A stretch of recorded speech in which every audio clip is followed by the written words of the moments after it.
Hello and welcome to the Dune Minute Podcast, your place to dive deep, minute by minute, into the cinematic adaptation of Frank Herbert's World of Dune. I'm one of your hosts, John. And I'm Zach. And we are back.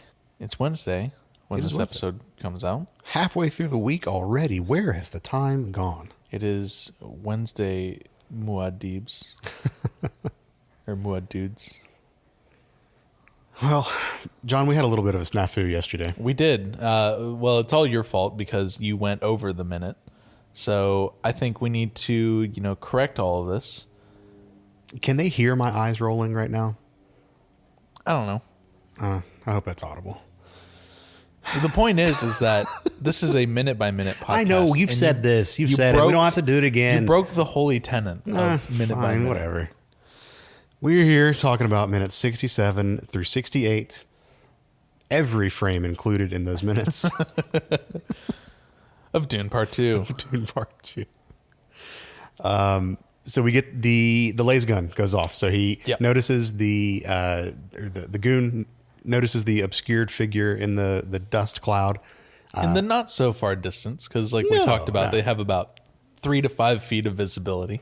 Yeah. And this person looks like they're about 10 feet away. So let's just fucking open fire on him. Exactly. And instead, he just eviscerates one of his bros. Yeah. We got some goon on goon violence. Yeah. It's a clear case of friendly fire right here.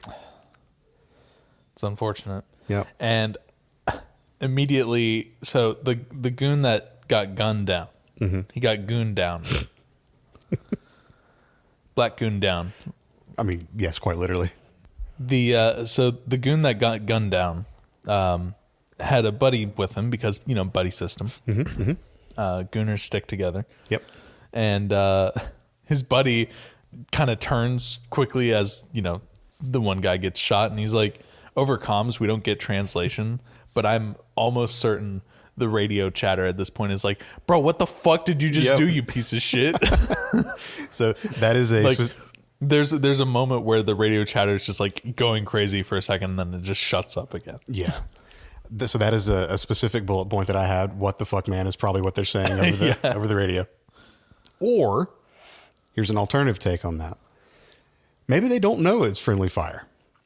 Maybe they don't know, and they're thinking that the Fremen are actually making contact with them right now.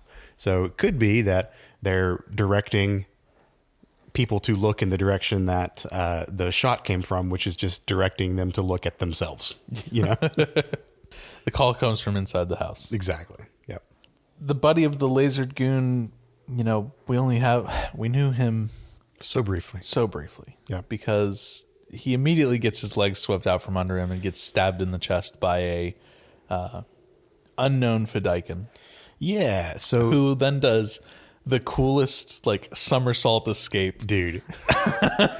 So a couple things about this sequence. I'm pretty sure that this slide tackle would be illegal in regulation play.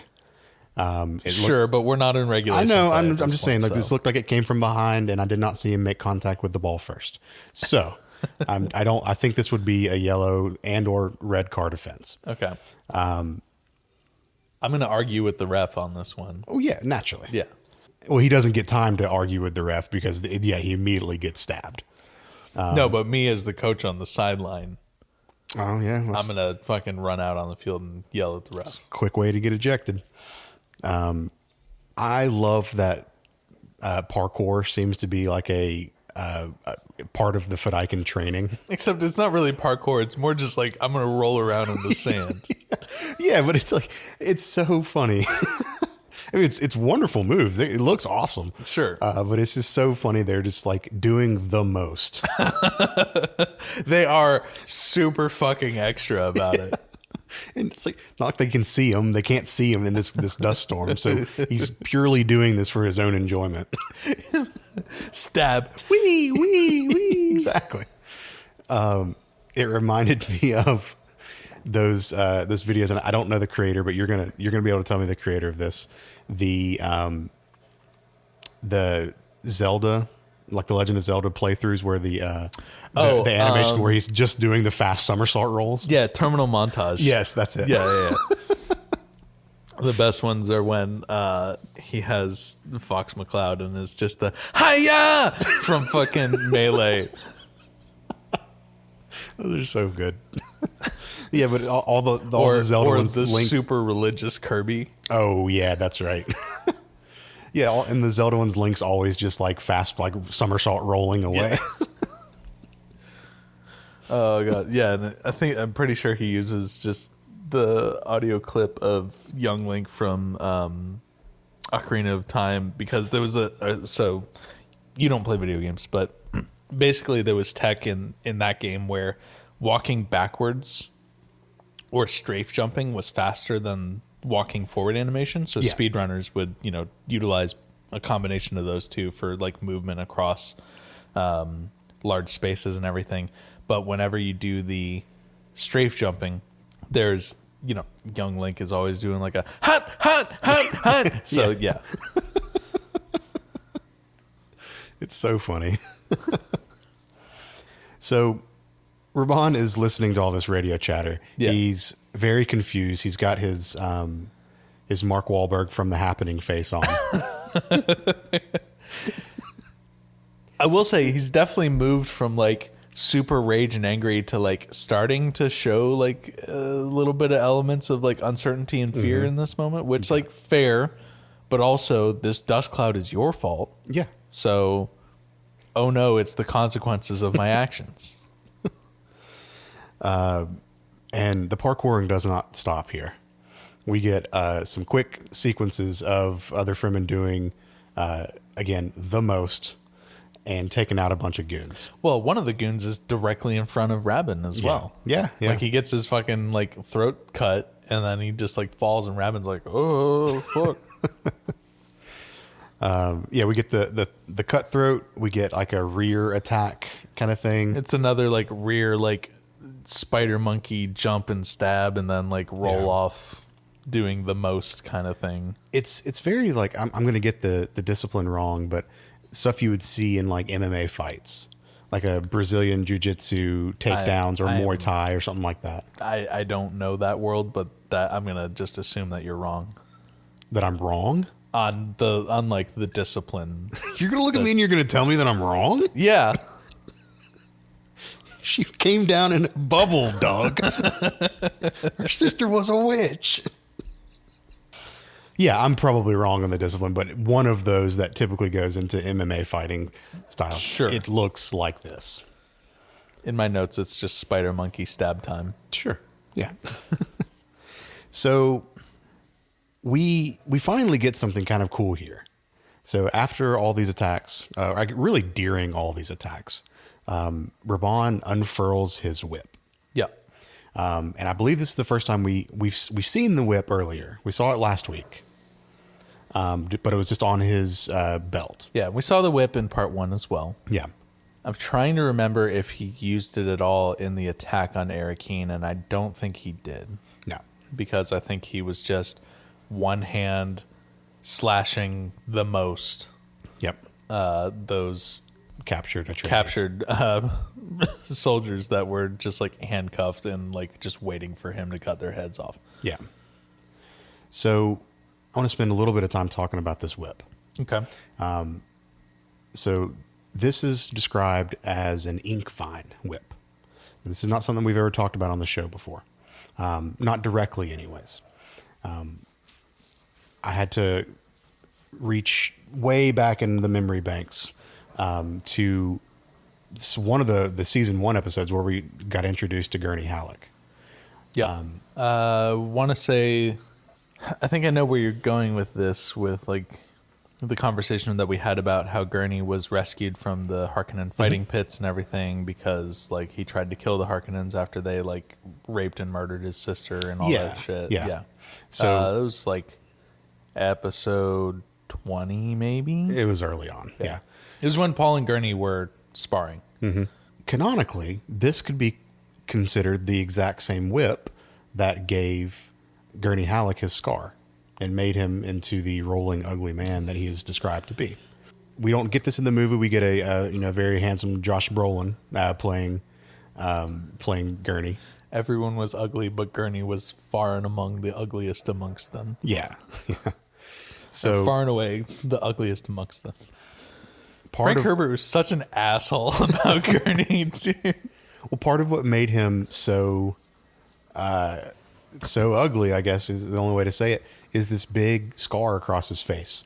And that scar has a like beet red hue to it. Yeah. Because it was inflicted by an ink vine whip. So he almost had like a port wine stain kind of colored scar, yeah, or whatever. Yeah. And specifically, it was this ink vine whip that gave it to him. So the scar that he has on his face was canonically given to him by Raban.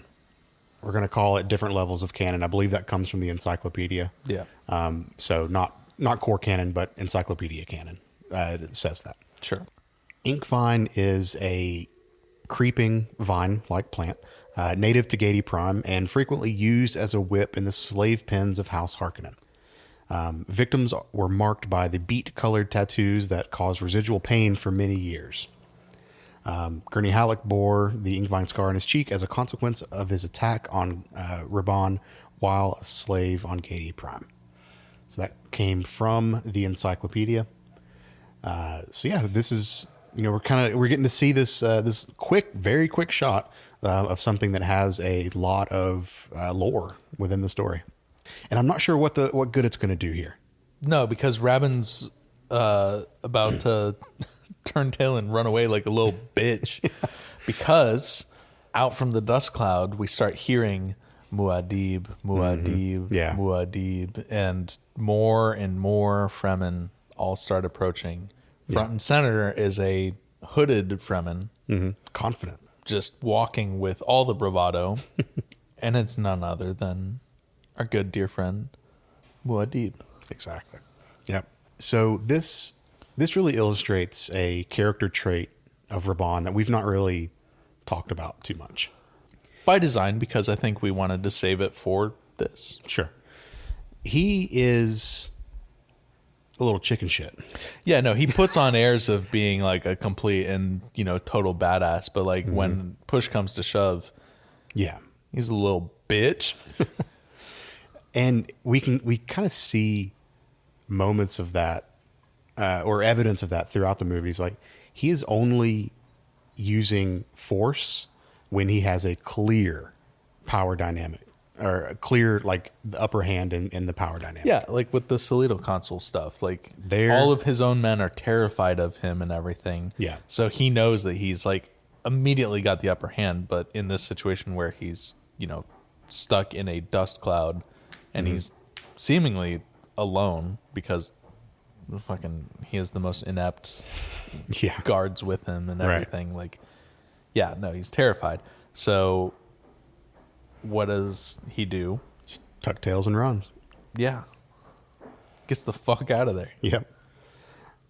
And we see Paul's face as he's approaching, very stoic, just focused, no real emotion showing. Eyes on the prize, motherfucker. Yeah. And it's getting illuminated by the explosions that are happening around, and it's causing the dust to light up.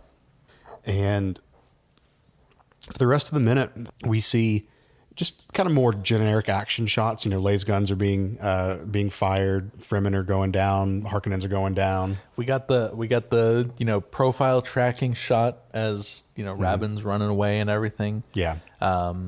Do see some missiles in addition to the laser guns, because we see a couple ornithopters just like immediately, get blown up as they're trying to leave and crash, and fire explosions behind Rabin and everything. Yep. Important to note that there are no shields on the ornithopters because they are in the open desert, and that would attract a worm.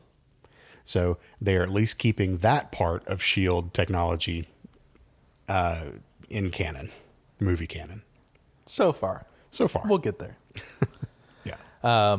But yeah, Rabin barely makes it to his Orny Bee and, finishes the retreat. And the last, couple seconds of the minute is, Rabin, just kind of looking down on all of his men getting slaughtered as he is making his way to safety. Yeah. Because to him, like we talked about, they're all useless. Who Yep. gives a shit? He does not care about his men at all. And we do get, so as they're lifting off, we do get the theme playing in the background. So we get the all day cookie dough theme, or at least part of that song. We get just general horn, just wahs and stuff. I thought I heard it's not all day cookie dough. I thought I heard the chant. There may be chanting, but it's not all day cookie dough. Okay, all right. Yeah. So Paul, like they made quick work of this Harkonnen contingency that was approaching the rocks. Real quick work. Just gotta fucking deal with the goons. Yep. Paul And says no goons in my desert. No gooners. this is a no gooning zone. All right. Well, take us out before we start making more bad jokes. Alrighty. Well, the Dune Minute is online in a few different places. You can find us on Blue Sky at duneminute.com, and you can email duneminute@gmail.com if you'd like to get in touch with us that way. We'll be back tomorrow with another episode of the Dune Minute podcast. See you. See ya.